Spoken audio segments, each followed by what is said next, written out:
Hi hello नमस्कार, मी ऋतुजा स्वागत करते तुमचं माझ्या आणखीन एका नवीन व्लॉगमध्ये. आता परीक्षा संपायला थोडासा वेळ आहे, पण आजकाल म्हणजे लवकरच सुटते शाळा तिची, त्याच्यामुळं खूप वेळ राहतो आणि तेवढा वेळ काही मी एवढा वेळ टी व्ही बघू देऊ शकत नाही. म्हणून म्हणलं ह्यांना थोडासा वेगळा खेळ खेळण्यासाठी मी आज कॅरम काढलाय. पण साऊनं एवढा गोंधळ घातलाय माहिती आहे का कॅरमचा, की तिला एक गोटीला पण हात लावू देत नाहीये सानूला. बरं ठीक आहे, थोडंसं समजावं तर तिला समजून पण घ्यायचं नाहीये, लगेच उठून रडायला पळतीये. पुढं बघा तुम्ही काय गोंधळ घातलाय तिनं.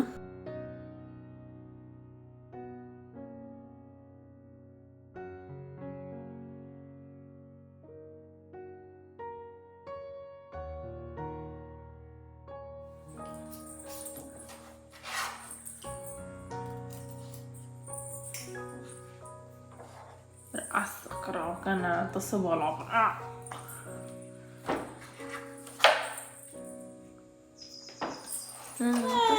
एकदम मस्त. वा गेली का, व्हेरी गुड. ते गेले रडत तिकडं, केवढं जोरात आवाज येतो.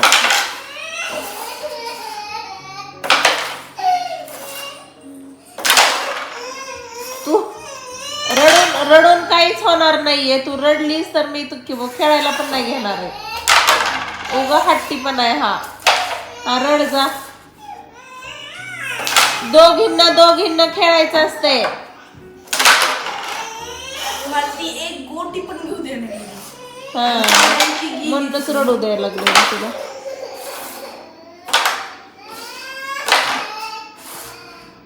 येते नीट होऊन ती थोड्या वेळाने, नको लोड. झोप आहे, झोप. जेवण झालं का तुझं?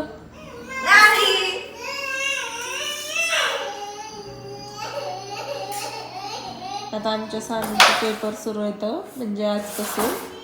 आणि जरा सांगता का व्यथा तुमची? व्यथा सांगता का? जो जुलम हुआ है आपके साथ आज, बताओ. ओके, ब्रेक के बाद. हमारे आप मराठी में बताइए, आपसे ना हो पाएगा. आमच्यासोबत आज लय मोठा जुलूम झालाय. आम्हाला आज सांगितलंय उद्यापासून म्हणजे परवापासून स्कॉलरशिपची तास सुरू होणार आहे. उद्या सुट्टी का? मग रविवारी घेऊ दे. ओ सॉरी, मला लक्षातच नाही. आणि मम्मीला मी विचारलं होतं कधीपासून येतात, मग म्हणलं आज. मग आम्हाला पालक मीटिंग मध्ये तसं सांगितलं होतं ना, की आता तर तुमच्या परीक्षा होत्या 25 पर्यंत, मग 5 दिवस कसे घ्यायचे, मग तेव्हापासून 1 जून. त्याच्यावर हाईट म्हणजे ती 1 महिना. हा, मग पूर्ण 1 महिना म्हणजे ह्या 30 तारखेपर्यंत नाही, कारण 1 तारखेपासून सरांना सगळ्या काहीतरी काम त्या दिवशी सर म्हणत होते, ते 30 तारखेपर्यंतच आहे. बरं.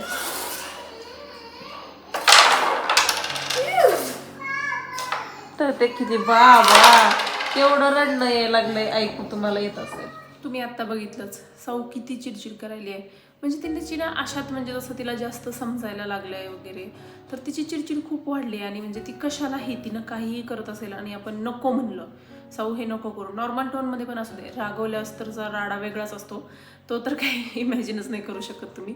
पण नॉर्मल टोनमध्ये जर तुम्ही तिला नको म्हणलं तर एवढ्या मोठ्याने ओरडायला लागते ती. आणि म्हणजे मला तर कधी कधी असं वाटतं की बरं झालं, सानू खूप मोठी आहे आणि ती खूप छोटी आहे. सो मग ते थोडंसं अंडरस्टँडिंग होतं की सानू तिला अंडरस्टँड करून घेते की जाऊ दे चला बारकी आहे, किंवा मी बोलण्यानी, कारण सानू खूप शांत आहे, सगळं ऐकणारी आहे. आणि ही तिच्या पूर्ण अपोजिट आहे. आता पण ती कॅरम खेळत होत्या म्हणजे सानू फक्त जेवण करत होती आणि ती खेळत होती, आणि तिने फक्त गोटी एकावर एक ठेवत होती, आणि त्या गोट्या पडल्या की मग सानू म्हणली थांब मी तुला ठेवून देते, म्हणून फक्त असा हात लावला तिने त्या गोट्यांना, तर इतक्या जोरात जाऊन रूममध्ये जाऊन रडायला लागली मोठ्यानी. आणि दिदू इकडे, आणि ती गेल्यास तर मग आणखीन जोरात मोठ्याने भोंगा पसरला तिने. आणि मग मी काय करते, मी तिला मारत वगैरे काही नाही, फक्त रूमच्या लाईट बंद करायची आणि दरवाजा लावून घ्यायचा. जेव्हा तू शांत होशील तेव्हा मला सांग, मी दरवाजा उघडते, असं म्हणत असते ती. आणि खूपदा असं झालंय की मम्मा झालंय माझं रडायचं, उघड दरवाजा, असं म्हणते ती. आणि पण आज थोडं जास्तच हे झालं तिला, कारण ती झोपेला पण आली होती आणि खूप रडली पण. आणि मी घेतला दरवाजा लावून आणि 15 मिनिट दरवाजा लावलेला होता. नंतर सानूचं जेवण झाल्यास ती गेली रूममध्ये. आणि काय झालं बाबू शाहू असं म्हणलं की जे तिच्या गळ्यात पडलंय. आणि दोघी ज्या झोपी गेल्यात आता तास झालं दोघी झोपलेल्या आहेत. आणि म्हणजे फार इरिटेट होतं ह्या सगळ्यांनी, माहिती आहे का. तिनं अशी मोकळी खेळत पण नाही जास्त, सारखं अंगावर. आणि काही म्हणा आता, म्हणजे ते खूप समजते तिला, खूप समजतंय. म्हणजे मी एका दिवशी तर तिला असंच भीती दाखवली होती जेवताना, की म्हटलं तू जेवण केलं नाहीस ना तर माझ्याकडे एक मोठी झोळी आहे, मी तुला त्या झोळीत टाकेल, त्याची गाठ मारल. आणि मी असं रागारागात म्हणत होते तिला, त्याची गाठ मारल तुला म्हातारीकडे देईन असं म्हणले मी. तर तिने मला काल म्हणली आहे तसं, कारण ती काल चार्जर तोंडात घालत होती आणि ते चार्जर चालू होतं. म्हणजे मोबाईलचं चार्जर चालू होतं आणि दुसरं एक चार्जर आहे त्याला घड्याळाचं, तर ते घड्याळाचं तोंडात घालत होती. मग मी म्हणलं तुला मी रूममध्ये बंद करून दरवाजा लावून घे ना असं म्हणलं की जे तुला काय तुम्हाला रूममध्ये बंद करणार म्हातारे, मी हिला गटुड्यात टाकते, गाठ मारते तुला देते. एवढं समजते तिला, एवढं म्हणजे नेक्स्ट लेवल समजते. पण आता हे समजवलेलंच का समजत नाही मला बिलकुलच कळत नाही. तिला सानू असल्याशिवाय करमत पण नाही आणि सानू असल्यावरती तिच्यासोबत व्यवस्थित खेळत पण नाही. काय कधी कधी असं डोकं उठते नाही ह्या सगळ्यांनी, की म्हणजे सानू खूप समजून घेते तिला, तिचं असं म्हणजे नाहीये सानूचं की ती समजून घेत नाहीये किंवा स्वतःच हे करते, तर ती खूप समजून घेते. पण ह्या बाईला समजूनच घ्यायचं नाही. काय तिला ओरडल्याला पण काहीच फायदा होत नाही. तिला करायचंय तेवढा करतेच आणि ओरडल्यास मग तो राडा आणखीन 15-20 मिनिट वाढतो. त्याच्यामुळे मी खूप स्वतःला असं शांत ठेवण्याचा प्रयत्न करत असते, पण तो कधी कधी सुटतो ना शांततेचा ताबा. मग असं काहीतरी मोठी रडारड होते आणि झोपी गेली ती. आता परत उठल्यावर मग आता मम्मीनं रागवलंय, मम्मा आवडं नाही, मग मम्माकडे उतरी नाही ना, पण नाही मम्माच पाहिजे मला. तिनं झोक्यातून काढायला जरी गेली ना तरी पण नाही, तू नको, मम्माला बोलव. मला चांगली मम्माचाच घे जीव. म्हणलं आता काय जाऊ दे, चला आणखीन स्वयंपाक करायचंय मला.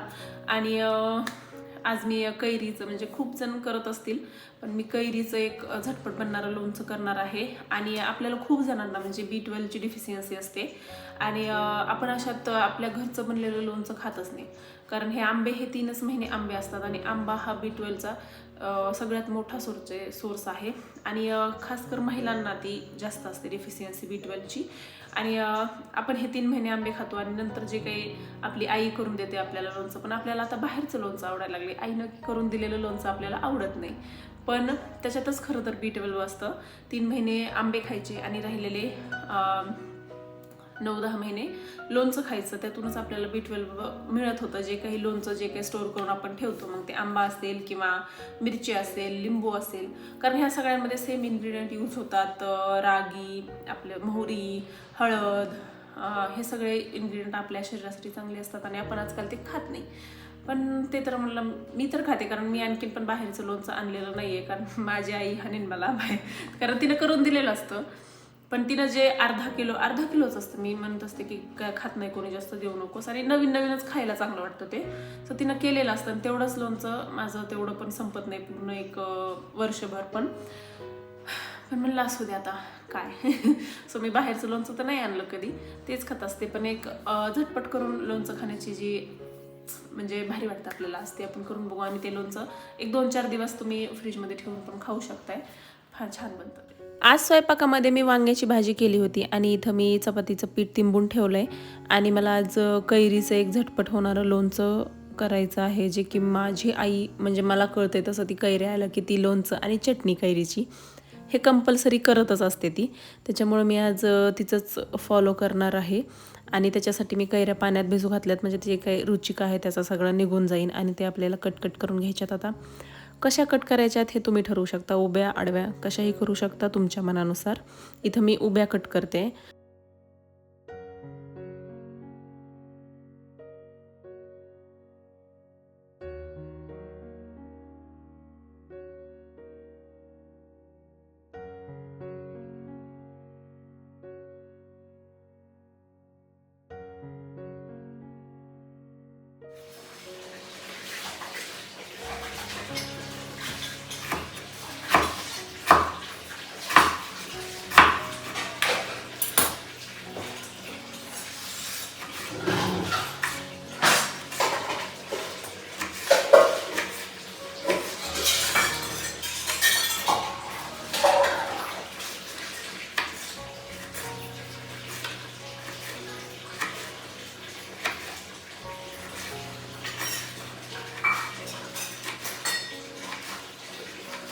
आता ह्या कैऱ्या कट करून घेतल्यात आणि मी एकीकडे तेल तापायला ठेवलं आहे, त्याची आपण फोडणी देणार आहेत. आणि हे आहे लाल तिखट, हळद, मीठ आणि धने पावडर जे ह्याच्यात घालायचे. आता हे जे लाल तिखट आहे हे फक्त कलरसाठी आहे, काश्मीरी लाल तिखट असतं ते काही तिखट वगैरे लागत नाही. आणि इथं तेलामध्ये मी जिरे, मोहरी आणि कढीपत्ता घालते आहे. आणि आता हे त्या तेलात टाकायचं नाही, तर ह्याला जी फोडणी द्यायची आहे आपल्याला, कारण ते तेल ह्याच्यात टाकायचं म्हणजे ते असे सॉगी होत नाहीत, कडक, आणि फक्त त्याला मसाला लागला जातो. आणि असं सगळं व्यवस्थित हलवून घ्यायचं आणि नंतर वरून कोथिंबीर टाकायची आणि झालं आपलं झटपट लोणचं तयार. हे लोणचं तुम्ही फ्रीजमध्ये 2-3 दिवस ठेवून पण म्हणजे खाऊ शकता, खराब होत नाही हे लवकर आणि खूप छान लागतं. अशी झणझणीत एखादी भाजी करायची आणि त्याच्यासोबत हे खायचं मस्त. मी व्हॉइस ओव्हर करताना पण तोंडाला पाणी सुटलंय माझ्या हे बघून, म्हणजे बघा किती छान लागत असेल, तुम्ही पण ट्राय करा. आता माझ्या फक्त पोळ्या आणि भात लावायचा राहिला होता, सो मी आधी भात लावून घेणार आहे. भात नाही लावणार ॲक्च्युली, कारण ह्या दोघी पण झोपल्या होत्या आणि हे पण आले नव्हते, सो मी आधी चपात्या करून घेते आणि नंतर हे आल्यास भात लावणार, कारण फ्रेश वगैरे होईपर्यंत 2 शिट्ट्या होतात आणि होऊन जातो भात. आता उन्हाळा सुरू झाला आहे ना, एवढा घाम येतोय चपात्या करताना की बास. आणि भाकरीला एवढा येत नाही, पण चपात्याला खूपच घाम येतो. पण आज त्यांना शनिवार पण होता, तो म्हणलं आज चपात्या करूया आपण, कारण भाकरी केल्या आणि त्यांना यायला उशीर झाला की ते फारच कडक होतात, त्याच्यामुळे मी आज चपात्या करते. मग अशी सानूचं ऐकलं तुम्ही, किती म्हणत होती की आम्हाला शाळेत म्हणजे स्कॉलरशिपचे तास सुरू केलेत. आता ती 7वीला जाते, 6वीची परीक्षा देणार आहे ती आता, आणि परीक्षा आजपासून सुरू झाल्यात. आणि पालक मीटिंग होती ना, त्यात पण सरांचं तेच म्हणणं होतं, म्हणजे आम्ही सगळे पालक गेलो होतो, तर त्यात सर म्हणत होते की आजची जी 5वी ते 9वी तिची शाळा आहे, सो ते जे विद्यार्थी आहेत ना त्यांना लिखाण तर बिलकुलच नको आहे आणि अभ्यास पण करायचा नको आहे. म्हणजे इतका कंटाळा भरला आहे ह्या लेकरांच्या अंगामध्ये, इतका आळस भरला आहे की त्यांना अभ्यास करायचं म्हणलं की असं म्हणजे झोप येते, करूच वाटत नाही. आणि त्याच्यात आणखीन की लिखाण बिलकुलच आवडत नाही आजकालच्या लेकरांना. आपण किती लिहायचं यार, म्हणजे थोडक्यात उत्तरे द्या. आपल्याकडे काय असतं, एका वाक्यात उत्तरे लिहायचं, एका वाक्यात आपल्याला कधी आपण लिहिलेलंच नाही, त्याचं उत्तर एका वाक्यात असायचं, बाकी पुढं मागं आपल्याला वाढवावं लागायचं. देन 4-5 वाक्यात आपले अर्धं पान भरायचं वहीचं, आणि थोडक्यात तर एक पूर्ण पान भरत होतं. इतिहास भूगोलला तर थोडक्यात उत्तराचं पण किती मोठे पानं लिहित होतो ना. बिलकुल नाही आहे तसं. म्हणजे ह्यांना नाहीच, एवढे मोठे उत्तर आणखीनही इंट्रोड्यूसच झालेले नाही आहेत ह्यांना. आणि जे काही आहे ना त्यात पण सर म्हणते ओके, तर सरनीच हे सांगितलंय आम्हाला उत्तर, मग आम्ही सरचंच ऐकून लिहिलंय, मग ह्याच्या पुढं आपण काय म्हणणार ना. आणि आणखीन त्यांना म्हणजे गाईडचं वगैरे तेवढं काही नाही आहे, फक्त सायन्सचं त्यांना गाईड दिलेलं आहे. आणि त्याच्यात खूप मोठे शब्द उत्तर आहेत, सो ते पाठ करताना पण सानूचं असं असतं की मी माझ्या मनाने करते. म्हणजे मला जेवढं समजेल तेवढं करते मी, पण त्यात मी ओके असते, कारण सायन्स आणि मॅथ हा असा विषय आहे की तो समजून घेऊनच तुम्ही पाठ केला पाहिजे, किंवा समजून घेऊनच ते तुम्ही सोडवलं पाहिजे. त्याच्यामुळे त्यामध्ये मी इंटरफेअर पण करत नाही. पण त्या मीटिंगचा सगळ्यात मोठा मुद्दा होता की विद्यार्थी फारच आळशी झालेत, म्हणजे त्यांच्यात हेच नाही. आणि सगळ्यात जास्त तर हे होतं, म्हणजे एक वेळ मुलींच्या आईंचा तर तक्रार नव्हती, पण मुलांच्या आया तर म्हणतायत की आम्हाला पूर्ण सिलेबस पाठ आहे पण त्याला अभ्यास करायचा नाही आहे. म्हणजे आजकाल प्रत्येक लेकराला असं पुश करावं लागायला लागलंय की ही गोष्ट करा, हे करा, ते करा. आपल्याला असं नव्हतं, किंवा शाळेत काही नवीन गोष्टी निघाल्या आहेत की म्हणजे स्पर्धा असतील किंवा भाषणं असतील, ह्याच्यात पण म्हणले कोणीही असं इंटरेस्ट घेऊन की सांगत नाही, की पुढाकार घेत नाही की मला करायचं आहे असं. त्याच्यामुळं फारच म्हणजे ही जनरेशन इतकी आळशीपणाकडे वळती आहे, आणि त्याला आपणच नीट करू शकतोय म्हणजे पॅरेंट्स. कारण तुम्ही मराठी मीडियमला जरी घातलंय तरी पण तिथं तुमची जिम्मेदारी संपत नाही, कारण इंग्लिश मीडियमला तर तुम्हाला सगळं करावंच लागतं, पण मराठी मीडियमला पण थोडंसं तुम्हाला लक्ष द्यावंच लागेल. त्याच्या अभ्यासाकडे तुम्ही लक्ष देऊ नका, फक्त त्यांच्यामधला जो आळस आहे ना तो तुम्हाला बाहेर काढायचा आहे, असं त्यांचं म्हणणं होतं. त्यांनी एक प्रश्न आम्हाला म्हणजे कॉमन सगळ्यांना विचारला की तुम्ही किती वाजता उठता. तुमचं जर लेकरू म्हणजे ते सर म्हणले की तुम्ही 3 नियम पाळा, त्यातला सगळ्यात पहिला नियम होता, पुढचे 2 तर माझ्या लक्षात पण नाहीत, त्यातला सगळ्यात पहिला नियम होता की तुमचं लेकरू सकाळी 5ला उठून 5:30ला अभ्यासाला बसलंच पाहिजे, किंवा मग 5:30 ते 6 त्यांनी थोडासा व्यायाम केला पाहिजे, आणि 6 वाजता ते अभ्यासाला बसलंच पाहिजे असं. तर म्हणलं आम्हीच 7 वाजता उठतोय, त्याला कुठून 6 वाजता अभ्यासाला बसू. मग अर्धच राहिलं बोलणं. म्हणजे हे आले होते, जेवण राहिलं होतं आमचं. ह्या दोघी आणखीन पण झोपलेल्या आहेत. म्हणजे मी म्हणलं ना की दोघी सोबत झोपल्या ना खूप वेळ झोपतात दोघी पण. मला काहीच म्हणजे एवढा लोड येत नाही. मग मी जेवण केलं आहे, 1-2 माझे व्हिडिओज व्हॉइस ओव्हर करायचे होते ते केलेत आणि मी बसले, तरी पण आता आणखीन उठलेली नाही आहे. पण मला आता सानूला उठवावं लागेल कारण तिची ट्युशन आहे 4 वाजता आणि आता 3 वाजलेत. सो उठून तिनं जेवण वगैरे करेपर्यंत होईल ते. हां, आपण होतो की विद्यार्थी आळशी होत चाललेत असं म्हणणं होतं सरचं. आणि मला असं वाटतं विद्यार्थी नाही, आधी पालकच आळशी होत चाललेत आणि आपला पाल्य म्हणजे आपलं जे काही मुलगा असेल मुलगी असेल तो आपलीच कॉपी करत असतो. प्रत्येक गोष्ट कॉपी करतात लेकरं आपली. त्याच्यामुळं मला असं वाटतं की आधी पालकांनी सुधारलं पाहिजे. मी माझं एक उदाहरण देते, म्हणजे आता हे नाही द्यायला पाहिजे मी, कारण मी त्याच्यात वाईट दिसणार आहे, पण मी देते आता. आहेच, झालीच होती म्हणजे खरंच येतं सांगायला काय अडचण आहे ना.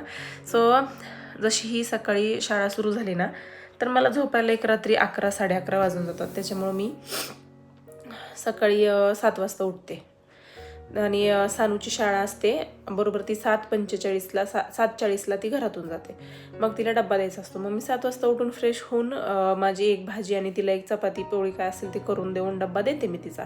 मला काय म्हणजे जास्त असं लोड घ्यावं लागत नाही, कारण उठले फक्त स्वयंपाक करायचा आणि तिला डब्बा द्यायचा. आणि ती उठत होती 6:15 वाजता, कारण ती खूपच असं की माझं आवरल की नाही असं आहे तिचं. सो ती लवकर उठायची, तिला आंघोळ वगैरे करावं लागायची आणि मी उठायचे 7 वाजता. कधी कधी तिची आंघोळ झाल्यास तिने मला उठवायची की मम्मा उठ 7 वाजलेत म्हणून.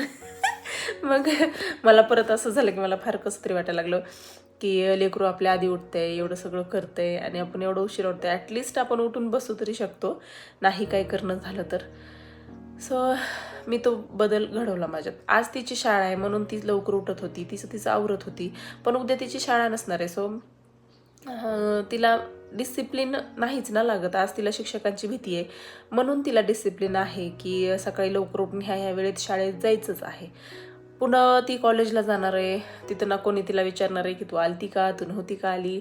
सो हे डिसिप्लिन जे आहे ना ते आपल्याला आत्तापासूनच त्यांच्यामध्ये रुजू करावं लागणार आहे. त्याच्यामुळं मला असं वाटतं की तुमचं लेकरू अभ्यास करत नाही आहे, हे करत नाही आहे, ते करत नाही आहे, ही तक्रार तुम्ही करायच्या ऐवजी तुम्ही स्वतःमध्ये तेवढे बदल घडवा. तुमचं काही चुकतंय का बघा. तुमचे लेकरं तुमचा आरसा असतात, म्हणजे ते जे काही करतात, काहीही करतात ना ते सगळं तुमचं बघून करतात. ते तुम्ही तेवढं लक्ष देत नाहीत बारीक, पण खूप म्हणजे प्रत्येक गोष्ट तुमचं बघून करतात. आता सानू तरी मोठी आहे, तिथं फुल ऑन कॉपी करते मला, फुल ऑन. तिचे एक्सप्रेशन्स पण माझ्यासारखे आहेत सानूचे. आणि ती तरी मोठी आहे, पण ती सुद्धा म्हणजे अशी प्रत्येक गोष्ट कॉपी करायला जाते माझी. आणि वागणं, बोलणं, चालणं सगळं काही कॉपी होतं. त्याच्यामुळे आपल्याला ना आपलं लेकरं झाल्यास खूपच असं म्हणजे फूक के कदम रखना पडता आहे. आणि ते खरं आहे. जरी वाटत असेल ना की काय फरक पडतो एकदा चिडल्याने, पण नाही. आपण जशी सिच्युएशन हँडल करतो ना एखाद्या सिच्युएशनमध्ये असल्यास, तशीच आपले लेकरं पण करायला लागतात. मी हे कधी अनुभवलं जेव्हा मी एखाद्या सिच्युएशनमध्ये चिडली आहे. आणि मी खूप शॉर्ट टेम्पर्ड, मी खूप लवकर चिडते कशालाही. आणि मी चिडले, मग मी असं नोटीस केलं की सानू पण कोणत्याही सिच्युएशनमध्ये तसंच करायला लागली आहे. सो मी तिथं थोडंसं नोटीस केलं की आपण जे करतोय त्याचा खूप मोठा परिणाम आपल्या लेकरांवर होतोय. मग ती आपल्याला खूप छोटी वाटत असते गोष्ट की तू हे का केलंयस असं करून जेव्हा आपण करतो ना. सो मग तिनं सेम एक्सप्रेशन्स, सेम टोन साऊवर करते, कारण ती माझ्यावर तर उलटून करू शकत नाही ना. मग तिच्यापेक्षा लहान, मग ती साऊवर होतं. सो ते ओव्हर रिॲक्शन जसं माझं निघतं तसं तिचं पण निघायला लागलं होतं. सो मी ते थोडंसं माझं कंट्रोल केलं आणि तिचं पण आता म्हणजे आहे बऱ्यापैकी कंट्रोल. आणि आमची साऊ अशी आहे की ती आम्हाला काहीही कंट्रोल करू देत नाही. असो, त्या विषयावर नको आहे मला जायचं आणखीन एकदा. पण असं आहे आपले, जर तुम्हालाही वाटत असेल की तुमचा मुलगा मुलगी तर म्हणजे आळशी होत चालली आहे, अभ्यास करत नाही आहे, तर तुम्ही तुमचा स्वतःमध्ये बदल घडवा. तुम्ही लवकर उठा, मग ते आपोआप लवकर उठतील. हां, थोडं 2-4 दिवस त्रास देतील उठायला, पण इट्स ओके. थोडंसं तुम्हाला तर हार्ड व्हावंच लागणार आहे त्यांना डिसिप्लिन लावायचे म्हणल्यास. आणि मी हे म्हणजे आणखीन एक नोटीस केलं आहे की ही तक्रार मुलांच्या आईंची जास्त आहे. एकतर काय असतं ना, म्हणजे मी काही मला एवढा अनुभव नाही, कारण मला दोन्ही पण मुलीच आहेत, की त्यांचं असं असतं की आई आजी असेल, आजोबा असेल घरात, किंवा स्वतः आई वडील असतील, एकतर आपण त्यांनी मुलांना थोडीशी सूट देऊन ठेवलेली असते की मुलगा आहे ना मग थोडासा आगाऊपणा आता त्याच्यात आलाच पाहिजे. मग तो आगाऊपणा आता पुढं जाऊन कंट्रोल होत नाही आणि हे असं सगळं होतंय. पण हे फार रेअर केसेसमध्ये होतं आता, कारण आता तर अशात मला तर असं वाटतंय की ना मुलगा ना मुलगी दोघंही तेवढेच आगाऊ आहेत आणि तेवढेच कंट्रोलमध्ये तुमच्यावर राहणार नाहीत, दोन्ही पण राहणार नाही आहेत. सो तुम्हाला तुमच्यात बदल घडवावा लागेल, आधी थोडंसं स्ट्रिक्ट व्हावं लागेल लेकरांवर, पण त्याच्याशिवाय पर्याय नाही. तुम्ही आत्ता म्हणजे 10वीपर्यंतच आपल्या हातात आहेत ते, तिथून पुढं तर त्यांना त्यांचं बघायचंच आहे. सो आपल्या हातात आहेत आणखीन 4-5 वर्ष तर आपण ते करायला पाहिजे.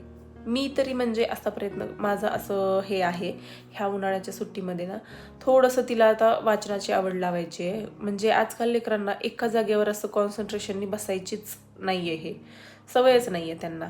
लिखाणांची तर नाहीच आहे, वाचनाची पण नाही आहे. आजकाल काय आहे ना, ते MCQ प्रश्न जे आले ना त्यांनी सगळा घोळ घातलेला आहे. म्हणजे थोडंच वाचन करायचंय, लिहायचं तर काय फक्त गोलच करायचं आहे. स्पर्धा परीक्षा द्या यांना फक्त, तिथंच ते काय दिवे लावायचे ते लावतील, हे बाकी लिखाण वगैरे ह्यांना काही नको आहे, असं मी हे केलं आहे, नोटीस केलं आहे. सो मी ह्या उन्हाळ्यात म्हणजे 1च महिना सापडतो माहिती आहे का, त्यात पण असं होतं की इकडं जा तिकडं जा, कारण आता हे एवढा महिना तर तिचे स्कॉलरशिपचे आहेत तास आहेत आणि 22 तारखेपर्यंत तर काय 22-23पर्यंत तर परीक्षाच आहे तिची. त्याच्यामुळं मी थोडंसं वाचनाकडे तिला झुकवायचा प्रयत्न करेल. त्यासाठी मला आधी जावं लागेल वाचनाकडे, मी फक्त तिला नाही झुकू शकत. त्याच्यामुळे मीच स्वतः काहीतरी चॅलेंज देऊन मी तुमच्यासोबत शेअर करत राहीन की मी आज काय चॅलेंज दिलं तिला आणि आज किती तिने वाचलं ते. पण ते ह्या महिन्यात काही शक्य नाही आहे, 1 मेपासून सुरू होईल आणि ह्या महिन्यात तर तिचं ह्यातच जाणार आहे सगळं, की माझी ट्युशन आहे, मला सुट्ट्या लागल्या नाही, ह्याला सुट्ट्या लागल्यात. कर बाई कुरकुर. काही त्याला हे नाही आहे, पण ती करते, थोडंसं होतं तिला कुरकुर करते. कारण तिनं आता इमॅजिन केलं होतं, कारण आम्हाला पालक मीटिंगमध्ये सांगितलं होतं की 1 तारखेपासून 1 जूनपासून सुरू होतील तास. पण आज तिला सांगितलं ना की कारण 8 ते 9:30 पेपर आहे, तिची अशी अपेक्षा होती की ती 9:30 वाजता घरी येणार, साऊसोबत खेळणार, आणि आता तिला कळालं आहे की 10:30 ते 11:30 त्यांचा तास असणार आहे. त्याच्यामुळं तिला घरी यायला रोजच्यासारखे 12च वाजणार आहेत. त्याच्यामुळे ती थोडीशी आज चिडलेली होती आणि तिचं काही असलं ना, ती बाहेरून आली की ते गेटच्या आतमध्ये यायची असते, माते माते करतेच असती. मेरे साथ धोका हुआ आज होतं. धोका झालेला चांगलाच आहे, कारण गेल्या वर्षी काय झालं माहिती का, हा थोडासा व्हिडिओ लॉंग होईल, ऐका आता, मी तरी कुणाला सांगू ना. तर गेल्या वर्षी काय झालं, तिनं 2 परीक्षेला बसली होती. एक होतं मंथन आणि दुसरी होती होमी भाभा. आणि मला म्हणजे खूप तक्रार आहे ह्याबद्दल, शाळेबद्दल ह्याच्यात, कारण त्यांनी एकाही परीक्षेचा तास घेतला नाही शाळेत. ॲटलिस्ट त्यांनी मंथनचं आम्ही कसंही केलं असतं, पण होमी भाभाचं एकच पुस्तक होतं, त्यांनी त्यातलं तरी थोडंसं, आणि त्यात पण सॉल्व्ह करायला त्यांनी कोणीही मदत केलेली नाही आहे. आणि होमी भाभाचं मी यूट्यूबवर पण बघितलं, त्याच्यावर पण काही जास्त नव्हतं तिथं, पण मंथनचं थोडंफार होतं, सो मी ते घेतलं तिला. पण होमी भावाचं तर बिलकुलच काही नव्हतं, सो त्यांनी घेतलंच नाही काही. मग मी ह्यावेळेस ठरवलं होतं की स्कॉलरशिप आहे, 7वीला स्कॉलरशिप आहे, तर जर तास घेतले तरच मी स्कॉलरशिपला बसवेन तिला. आणि सर म्हणले, आणि दुसरी बाजू होती की त्यांनी त्या कसं होतं ना, रेग्युलर जो ह्यांचा अभ्यास आहे तो आता आपल्यासारखा नाही आहे, कारण तो खूप ॲडव्हान्स झाला आहे आणि तो म्हणजे लिखाण करून करण्यापेक्षा, वाचून करण्यापेक्षा ते प्रॅक्टिकलीवर जास्त फोकस करतोय आजकालचा अभ्यास. त्याच्यामुळं लेकरांना एकतर लिखाणाची सवय नाही आहे ना वाचनाची सवय राहिलेली आहे, त्याच्यामुळं तो पण एक घोळ होतोय. आणि स्पर्धा परीक्षा नसेल ना तर ह्या रोजचा अभ्यास म्हणजे असा चुटकी सरसर करतात, हे माझी तरी करते, कारण रोजचा अभ्यास करून भरपूर वेळ असतो तिच्याकडे. आणि स्पर्धा परीक्षा असेल ना तर मग थोडासा तो पण अभ्यासाचा येतो. स्पर्धा परीक्षाची असेल तर मग थोडंसं वेगळं काहीतरी मॅथ्सचं शिकायला मिळतं, नाही तर रोजचंच तेच चाललेलं आहे, 10 मिनटं बसायचं अभ्यासाला आणि उठायचं. सो मी गेल्या वर्षी बसवलं, पण क्लासेस नव्हते दोन्ही ह्याचे, त्याच्यामुळे त्याचा अभ्यासच नव्हता दिला. तेव्हा मला कळालं की हिच्याकडे भरपूर वेळ असतो रिकामा, त्याच्यामुळं हे कुठंतरी अडकवत राहिलं पाहिजे आणि एक त्यांना पण थोडंसं अभ्यास येत राहिला पाहिजे. त्याच्यामुळे मी ह्यावेळेस ट्युशन पण लावणार आहे आणि तिच्या शाळेत क्लासेस पण आहेत आणि एकाच परीक्षेला बसवते मी ह्यावेळेस तिला, कारण आहे मंथन पण आहे वाटतं, पण नाही बसवते मी, कारण 2-2 परीक्षांचं नाही लोड हे होत नाही. त्या दोघीही झोपल्यात, तोपर्यंत मी पण थोडासा आराम करून घेते. मला तुम्ही लाईक शेअर सबस्क्राईब केल्याशिवाय जाऊ नका. आपण भेटू अशाच पुढच्या व्लॉगमध्ये. तोपर्यंत बाय बाय.